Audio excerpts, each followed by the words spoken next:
Hello बच्चों, कल हम लोग ने पढ़ा था सॉलिड स्टेट में क्रिस्टल जालक और एकक कोशिका किसे कहते हैं, है ना।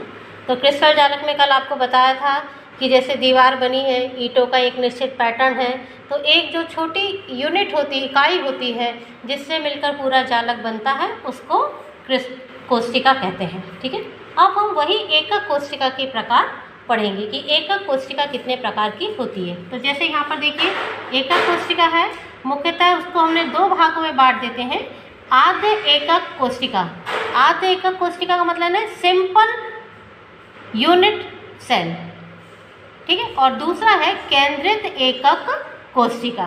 तो जो केंद्रित एकक कोशिका है उसको तीन भागों में हम लोग ने बांटा हुआ है। अंतः केंद्रित एकक कोशिका, इसको हम लोग बोलते हैं बॉडी सेंटर्ड। दूसरा जो है उसको बोलते हैं फलक केंद्रित एकक कोशिका, जिसको फेस सेंटर्ड बोलते हैं। और तीसरा आपके पास है अंतः केंद्रित एकक कोशिका, जिसको एंड सेंटर्ड सेल कहते हैं। तो अगर हम इस प्रकार देखें तो हमारे पास टोटल 4 प्रकार की कोशिकाएं होती हैं। आद्य एकक कोशिका, अंतः केंद्रित एकक कोशिका, फलक केंद्रित एकक कोशिका और अंतः केंद्रित एकक कोशिका। अब हम इन सब के बारे में अलग अलग पढ़ेंगे कि ये किस प्रकार की कोशिकाएं होती हैं। तो देखिए, ये आद्य एकक कोशिका है जिसको हम लोग सिंपल क्यूबिक सेल कहते हैं, है ना। और इसको शॉर्ट में हम लोग लिखते हैं SSC। तो बच्चों देखिए, आपने जो इस टाइप की जो सिंपल कोशिका होती है, अगर हम इसको समझाने की कोशिश करें तो आपके पास समझ लीजिए ये एक कोशिका है, ये इस टाइप से अरेंज होती हैं कोशिकाएं। किताब में इसका चित्र बहुत अच्छे से दिया है, फिर भी हम भरसक कोशिश करेंगे कि आपको ये समझ में आ जाए। इसके पीछे भी सेल होंगी। अगर हम इनके सारे कोने मिला दें सेंटर से, है ना, इसके सारे कोने अगर हम सेंटर से इस तरीके से मिला देते हैं तो देखिए यहाँ पर आपके पास एक कोशिका बन जाती है। तो देखिए इस तरीके से आपने यहाँ पर किया और यहाँ पर, ठीक है। अगर हमने सारे कोने इसके इस तरीके से मिला दिए, देखिए आपको समझ में आना चाहिए बेटा, इसलिए ये चित्र बना रहे हैं यहाँ पर, जिससे आपको बहुत अच्छे तरीके से समझ में आ जाए, ठीक है ना। तो यहाँ पर ये ऐसा गया, फिर आपके पास ये ऐसा गया। देखिए उसकी हमने पूरी संरचना यहाँ पर इसकी क्या कर रहे हैं, खींच दे रहे हैं। और आपका एक यहाँ पर ये इस तरीके से गया। तो अगर आप यहाँ पर देखते हैं, है ना, ये सेंटर पॉइंट को हमने इससे मिला दिया, ठीक है। तो अगर हम यहाँ पर ये पूरा देखते हैं तो इसकी एक हमको संरचना मिलती है। तो बिल्कुल देखिए साफ क्लियर चित्र ऐसा है। तो देखिए एक आपको ये मिला, ये हमने सब मिलाया हुआ था। फिर देखिए हमने इसका 3D चित्र बनाया हुआ है, बिल्कुल ऐसा ही बना हुआ है बेटा इस सेल में, ठीक है। तो ये पूरी एक एकक कोशिका मिली, है ना। और इसके 8 कोनों पर ये आपके पास देखिए, पहला ये ऊपर का है आपके पास, पहला, दूसरा, तीसरा, चौथा, है ना। फिर उसके नीचे 5वां, 6वां, 7वां और ये 8वां। यानी इसके जो 8 कोने होते हैं, 8 कोने पर प्रत्येक ठोस का जो क्रिस्टल जालक में उपस्थित अवयवी कण है, प्रत्येक 8 कोनों पर उपस्थित होते हैं। तो इस प्रकार की एकक कोशिका को हम लोग बोलते हैं आद्य एकक कोशिका या सिंपल क्यूबिक सेल। तो यहाँ पर आप परिभाषित कर सकते हैं बेटा कि इस प्रकार की एकक कोशिका में अवयवी कण या जालक बिंदु कोशिका के केवल कोनों पर उपस्थित होते हैं। इसे हम सरल एकक कोशिका कहते हैं। आपको समझ में आया बच्चों? तो आपको इसको अच्छे से बनाना है डायग्राम, और आपको बिल्कुल से समझ में आ जाएगा। थोड़ा सा बस डायग्राम आप बनाने की कोशिश करिए तो आपको ये समझ में आ जाएगा। इसके बाद हम लोग देखते हैं दूसरी कोशिका। तो देखो बेटा, अब आपने अभी इसके बारे में पढ़ा था, अब हम देखते हैं दूसरी कोशिका जिसको हम लोग केंद्रित एकक कोशिका कहते हैं। ये इसका नाम है अंतः केंद्रित एकक कोशिका, या इसको इंग्लिश में बोलते हैं बॉडी सेंटर्ड सेल, और शॉर्ट में इसको बोलते हैं BCC। तो देखिए अभी आपको एक चित्र बना के बताया था जिसमें अवयवी कण, जैसे फिर से आप देख लीजिए, अच्छे से आपकी प्रैक्टिस हो जाएगी। इस तरीके से आपको ये बनाना है, ठीक है। ये आप समझते जाइए, धीरे धीरे हम बना रहे हैं जिससे आपको किसी भी प्रकार की कोई दिक्कत ना हो। तो अभी हमने बोला कि 8 कोनों पर तो उपस्थित होना है, यानी आपको 3D स्ट्रक्चर देखा है। तो 8 कोण कौन सा होगा, 1, 2, 3, 4, 5, 6, 7 और ये 8। 8 कोनों पर तो उपस्थित है ही कण, अवयवी कण, और इसके साथ ही साथ उस एक परमाणु उसके केंद्र में, अंतः केंद्र में, अंदर यहाँ पर, जैसे अगर हम खाली डब्बा लें, है ना, और खाली डब्बा के अंदर हम एक परमाणु डाल दें तो इस तरीके से संरचना बन जाएगी। तो इस प्रकार की कोशिका को हम लोग बोलते हैं अंतः केंद्रित एकक कोशिका। तो देखिए बच्चों, आप इसको हम बोल सकते हैं, यानी यदि अवयवी कण जालक बिंदु 8 कोनों के अतिरिक्त एक परमाणु उसके अंतः केंद्र में भी होता है, 8 कोनों पर तो उपस्थित है, उसके साथ ही साथ एक अंतः केंद्र में भी उपस्थित होता है, तो इसे अंतः केंद्रित एकक कोशिका कहते हैं। फिर उसके बाद आपके पास है तीसरे नंबर का है फलक केंद्रित एकक कोशिका। तो फलक केंद्रित एकक कोशिका को हम लोग फेस सेंटर्ड सेल बोलते हैं, या शॉर्ट में उसको हम FCC भी कहते हैं। तो इस प्रकार के उसमें कोशिका में 8 कोनों पर तो कण उपस्थित हैं ही, साथ ही साथ इसके जितने भी फलक हैं उतने फलक पर कण उपस्थित होते हैं। जैसे फॉर एग्जाम्पल हम आपको फलक बताते हैं, कैसे फलक बनते हैं, हम आपको एग्जाम्पल के तौर पे भी बताएंगे कि फलक क्या होता है ना। तो पहले आप चित्र देख लीजिए, फिर हम आपको फलक बताते हैं क्या होता है। तो देखिए 8 कोण तो हमारे ख्याल से अब आपको बिल्कुल क्लियर हो गया होगा कि ये 8 कोने आपके पास हैं किसी भी सेल के, है ना, कोशिका के। अब देखिए फलक क्या होता है, ये पहला फलक है समझ लीजिए, है ना, ऊपर वाला, अभी हम बताते हैं आपको, ठीक है ना। ये आपके पास क्या हो गया, दूसरा फलक हो गया ऊपर वाला, है ना, क्लियर हो रहा है। और तीसरा फलक आपके पास क्या हो गया, ये हो गया। चौथा फलक आपके पास क्या हो गया, ये हो गया। पांचवा फलक आपके पास क्या हो गया, ये हो गया। और छठवां फलक आपके पास नीचे वाला फलक हो गया, और वो क्या हो गया, ये हो गया। यानी टोटल 6 फलक होते हैं। कितने फलक हो गए आपके पास, टोटल 6 फलक होते हैं। तो प्रत्येक फलक पर एक एक परमाणु या अवयवी कण उपस्थित होता है। तो इस प्रकार की कोशिका को अभी हम लोग कहते हैं फलक केंद्रित एकक कोशिका, है ना। तो बिल्कुल क्लियर, यानी अवयवी कण कोशिका के 8 कोनों पर तो उपस्थित है ही, उसके अतिरिक्त प्रत्येक फलक पर भी उपस्थित होता है। तो इस प्रकार की कोशिका को फलक केंद्रित एकक कोशिका कहते हैं। हम एक एग्जाम्पल से समझाते हैं आपको। जैसे देखिए, ये आपको दिख रहा है ना, आपको ये दिखता है, देखिए दिख रहा होगा, ठीक है, ये दिख रहा है। हमने इस समय अवेलेबल हमारे पास यही है। तो ये देखिए पूरा एक आपको 3 डायमेंशनल डिब्बा दिख रहा है, 3 डायमेंशनल डिब्बा दिख रहा है ना। तो देखिए ये, अब आप ये देखिए पूरा क्यूब है ये, है ना। तो इसके 8 कोने कौन से हो गए, तो देखिए हम यहाँ पर मार्क कर दे रहे हैं। एक कोना, दूसरा कोना, तीसरा कोना, चौथा कोना, है ना। और यहाँ पर आपने पलटा तो आपके पास कितना हो गए, ये हो गए। इस तरीके से ये कोने हो गए आपके। फलक की ऊपरी सतह को हम लोग क्या बोलते हैं, फलक बोलते हैं। ऊपरी सतह को क्या बोलते हैं, फलक। यानी ये एक फलक हो गया। देखिए हम यहाँ पर नंबर डाल देते हैं, आपको कोई कन्फ्यूज़न ना हो। तो ये पहला फलक हो गया। फिर हम पीछे पलटेंगे तो ये कौन सा फलक हो गया, 2 नंबर, हमने फिर 2 डाल दिया यहाँ पर, है ना। आपको कोई कन्फ्यूज़न नहीं होने देंगे। दूसरा फलक हो गया, साइड में करवाइए तो ये कौन से नंबर का हो गया, तीसरा फलक हो गया। अब इसी के पीछे वाला जो पोर्शन होता है इसको हम लोग कौन सा फलक बोलते हैं, चौथा फलक हो गया।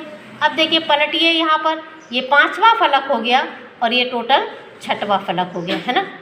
तो आपको ये घनीय आयताकार सेल है ना, क्यूबॉइड है ये। तो आपको इसके सारे फलक समझ में आ रहे हैं। यानी प्रत्येक कोने पर तो उपस्थित है, 8 कोने हैं इसके। कितने कोने हैं आप, 1 2 3 4 5 6 7 और ये 8 कोने तो है ही। 8 कोनों के साथ साथ जो अवयवी कण है वो प्रत्येक फलक पर भी क्या होता है, उपस्थित होता है। तो बच्चों मुझे लग रहा है कि आपको समझ में आया होगा। आप इसको खुद से भी करके देख सकते हैं। अब आपके पास लास्ट चौथी प्रकार की कोशिका है जिसको हम लोग बोलते हैं अंत्य केंद्रित एकक कोशिका, या इंग्लिश में बोलते हैं एंड सेंटर्ड सेल, या ECC। तो देखो बेटा, इस प्रकार की जो कोशिका, फिर से हम क्यूब बनाएंगे वहाँ पर। तो इस क्यूब में आपके पास देखिए ये बना हुआ है ना। फिर से हमने ये बनाया। अब तो आपकी आदत हो गई होगी बनाने की, है ना, प्रैक्टिस करेंगे आप, बन जाएगा। तो 8 कोनों पर फिर कण तो है ही, है ना। 8 कणों पर कोण, 8 कण पर जो है आपके पास उसके कण तो है ही, ठीक है ना। अब यहाँ पर जो अंत्य केंद्रित कण होता है, तो 8 कोनों के साथ साथ उसके जो किन्हीं भी दो विपरीत फलक, विपरीत फलक का मतलब क्या हुआ, जैसे अगर ये ऊपर वाला फलक है तो इस पे एक अवयवी कण होगा और उसका विपरीत क्या हो गया, नीचे वाला है ना, उस पे एक कण उपस्थित होगा। समझ में आ गया। अगर हम लोग एक और चित्र बनाए, यानी कोई भी दो फलक पर, विपरीत फलकों पर दो परमाणु उपस्थित होते हैं, तो इस प्रकार की कोशिका को हम लोग क्या बोलते हैं, अंत्य केंद्रित एकक कोशिका कहते हैं। जैसे अगर हमने ऊपर नीचे बना दिया, फिर आप इसका एक और देख सकते हैं, इस तरीके से हम एक और समझा सकते हैं आपको। यहाँ पर देखिए, फिर से आपने एक कोशिका बनाई, 3D कोशिका बनाया आपने, तो 8 कोने पे तो बिल्कुल परफेक्ट, 8 कोने पे आपने बना लिया, सारे बिंदु बन गए, ठीक है। अब देखिए, अभी हमने क्या किया था, एक ऊपर वाली कोशिका पे बनाया था और एक नीचे। अब हम क्या करेंगे, साइड वाले, देखिए साइड वाला फलक होता है यहाँ पर बनाया और एक एक यहाँ पर बनाया, तो देखिए विपरीत फलक हो गए ना। तो विपरीत फलक पे अगर हम बनाते हैं तो यहाँ पर क्या होते हैं, उस कोशिका को हम लोग क्या बोलते हैं, अंत्य केंद्रित एकक कोशिका कहते हैं। यानी इस प्रकार की जो एकक कोशिका होती है उसमें अवयवी कण 8 कोनों पर उपस्थित होने के साथ ही साथ इन्हीं दो विपरीत फलकों पर भी उपस्थित होते हैं, तो इसे हम अंत्य केंद्रित एकक कोशिका या ECC कहते हैं। तो समझ में आया बच्चों। तो इस प्रकार आपने 4 प्रकार की एकक कोशिका के बारे में पढ़ा है, तो हम शॉर्ट में लिख देते हैं। पहली आपके पास क्या हो गई, सिंपल सेंटर्ड सेल, यानी आद्य एकक कोशिका। दूसरा जो आपने पढ़ा है उसको हम लोग बोलते हैं BCC, उसको क्या बोलते हैं, BCC, बॉडी सेंटर्ड सेल। और तीसरी सेल जो है, कोशिका जो है, उसको हम लोग बोलते हैं FCC। क्या बोलते हैं, FCC, यानी फेस सेंटर्ड सेल। और जो चौथी कोशिका होती है, सेल जो होती है, उसको हम लोग बोलते हैं ECC या एंड सेंटर्ड सेल। तो बच्चों, आपने ये चारों प्रकार की एकक कोशिकाएं पढ़ी हैं और आपने पिछली क्लास में हमने बताया था कि ये जो एकक कोशिकाएं होती हैं, आपने देखा था उसमें 7 प्रकार के हमने पूरे क्रिस्टल जालक पढ़े थे, है ना। 7 घनीय क्रिस्टल जालक पढ़ा था, द्विसमलंबाक्ष पढ़ा था, विषमलंबाक्ष पढ़ा था। तो हम ये देखेंगे कि ये जो चारों प्रकार की कोशिकाएं हैं वो उन क्रिस्टल जालकों में कितने प्रकार के क्रिस्टल जालक का निर्माण कर सकती हैं। बच्चों, अभी आपको चारों प्रकार की बताई और इसकी पिछले क्लास में आपको बता दिया था कि जितनी भी एकक कोशिकाएं हैं वो टोटल 7 प्रकार के बनाती। तो देखिए, यहाँ पर आपको हम दिखा रहे हैं, देखिए हम चित्र बता रहे हैं, आपकी किताब में दिया हुआ है। तो देखिए, ये टोटल 7 है ना, ये टोटल 7 हैं आपके पास, घनीय, द्विसमलंबाक्ष, विषमलंबाक्ष, षटकोणीय, त्रिसमनताक्ष, एकनताक्ष और त्रिनताक्ष, ठीक है। और इनकी जो आपने जालक संरचनाएं देखी थी वो किसके ऊपर निर्भर कर रही थी, ABC को हम लोग क्या बोलते थे, अक्षीय लंबाइयाँ, और अल्फा बीटा गामा को हम लोग क्या बोलते थे, अक्षीय कोण। अक्षीय लंबाई और अक्षीय कोण को अगर हम परिवर्तित कर देते थे तो हमको विभिन्न प्रकार के यहाँ पर क्रिस्टल तंत्र मिलते थे। अब हम ये देखेंगे बेटा कि ये जो क्रिस्टल तंत्र है, टोटल 7 क्रिस्टल तंत्र हैं आपके पास, है ना, तो वो किस प्रकार की कोशिका का निर्माण करते हैं। तो देखिए, जो घनीय घनीय तंत्र है, उसमें आपके पास 3 प्रकार की कोशिकाएं होती हैं, जिसको हम लोग बोलते हैं SCC यानी सिंपल सेंटर्ड सेल, BCC यानी बॉडी सेंटर्ड सेल, और FCC फेस सेंटर्ड सेल। यानी टोटल घनीय जालक जो बनते हैं वो 3 प्रकार की कोशिकाओं से मिलकर बने होते हैं। तो यहाँ पर हमने 3 लिख दिया। फिर दूसरे नंबर पे आता है द्विसमलंबाक्ष। तो द्विसमलंबाक्ष जो होता है वो SSC और BCC 2 प्रकार की कोशिकाओं से मिलकर बना होता है, तो यहाँ पर 2 लिख दिया है। इसी प्रकार से विषमलंबाक्ष है तो SCC, BCC, FCC, ECC यानी 4 प्रकार की कोशिकाओं से मिलकर बना होता है। बच्चों, आपके मन में ये प्रश्न आ रहा होगा कि ये सारे तंत्र तो अलग अलग हैं, लेकिन ये इसमें हर में SSC आ रहा है या BCC आ रहा है। तो बच्चों, हम एक उदाहरण से आपको बताएंगे कि जैसे आप मतलब घनीय पैटर्न में आपको मालूम था कि A बराबर B बराबर C, यानी A की लंबाई, B की लंबाई, C की लंबाई एक दूसरे के क्या होती थी, बराबर होती थी। साथ ही साथ अल्फा बराबर, बीटा बराबर और गामा बराबर, ये सब क्या होता था 90 डिग्री। क्लियर हो गया, है ना। तो ये जब ये तीनों बराबर थे तो एक अलग तरीके की यहाँ पर सेल आपके पास बनी थी, कोशिका बनी थी, और बिल्कुल वो देखिए बिल्कुल सेंटर्ड बनी थी, है ना, घन के आकार की बनी थी। क्लियर हो गया। अब एक द्विसम लंबाक्ष में क्या हो रहा था, आपको इसके बारे में मालूम है कि A तो B के बराबर होता है, लेकिन जो B है वो C के बराबर नहीं होता है। साथ ही साथ अगर हम देखेंगे अल्फा बराबर बीटा बराबर गामा, यानी ये तीनों कोण भी क्या होते हैं, एक दूसरे के बराबर होते हैं, बस एक अक्षीय लंबाई वहाँ पर क्या होती है, अलग होती है, जिसके कारण वो तंत्र ही अलग हो जाता है। और यहाँ पर दो प्रकार की आपके पास कोशिकाएं मिलकर बनाती हैं, SCC और BCC। जैसे एक और एग्जाम्पल से हम समझा सकते हैं बेटा आपको, जैसे पूरी क्लास में सब लोग एक ही कलर का कपड़ा शर्ट पहनते हैं, सफ़ेद रंग का, है ना, सबका पैटर्न एक ही है, समझ में आ रहा ना बेटा, सबका पैटर्न क्या होता है, एक ही होता है। लेकिन उसके साथ साथ आप देखेंगे किसी की शर्ट छोटी होगी, किसी की शर्ट की लंबाइयाँ अलग होंगी, है ना, पैटर्न सेम है, लेकिन उनकी साइज़ आकार क्या होता है, सबका अलग अलग होता है। तो अगर हम इस प्रकार देखते हैं तो षटकोणीय में आपके पास SCC पाया जाता है, एक नताक्ष में SCC और ECC पाया जाता है, समताक्ष में SCC और त्रिनताक्ष में SCC पाए जाते हैं। अगर हम ये देखें तो ये हमारे पास टोटल 14, टोटल कितने मिल रहे हैं हमको यहाँ पर, 14 प्रकार के हमको यहाँ पर कणों की व्यवस्था मिल रही है ना।